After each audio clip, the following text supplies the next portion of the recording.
Jim, thanks for joining us today. Another historic day for our agency, returning humans to Earth in a commercially built and operated spacecraft.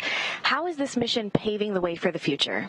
Well, it's a great question, and I think it's really establishing the business model for the future. So you can see today I'm wearing my Artemis shirt. And when we go to the moon, we're going to go with commercial partners. And you know, NASA's goal here, we don't want to purchase, own, and operate the hardware the way we used to.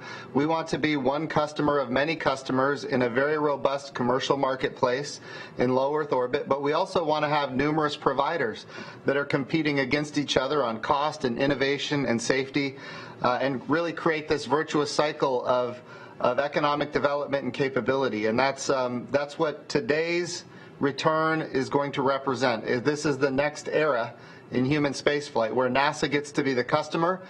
We want to be a strong customer. We want to be a great partner, but we don't want to be the only ones that are operating with humans in space.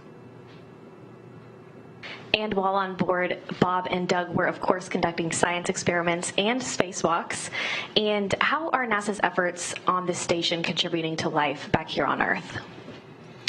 So when we think about the International Space Station, it really is focused on how do we do those transformational activities that benefit human life here on Earth. And certainly, you know, when we think about advanced materials, industrialized biomedicine, these are the things that we're developing every day. Some examples would include, as far as advanced materials, very, very thin materials like an artificial retina for the human eyeball, so somebody who has macular degeneration might not have to lose their eyesight in the future.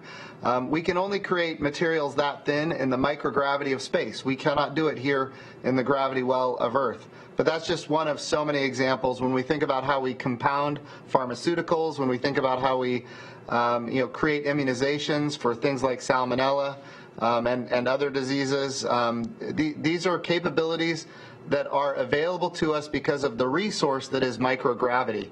But you know, advanced materials, things like very pristine fiber optic cables, we call it Z-band, for example. These are all things that we think that there is a marketplace for the future. So look, right now we're doing commercial resupply of the International Space Station.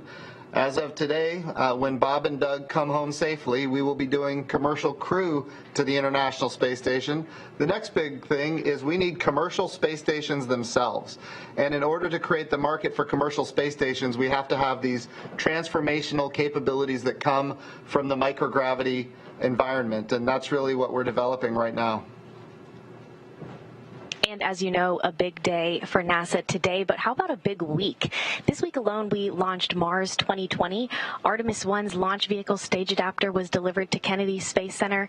And here we are completing the first commercially crewed mission to the International Space Station. What are your thoughts on the state of the agency at this point?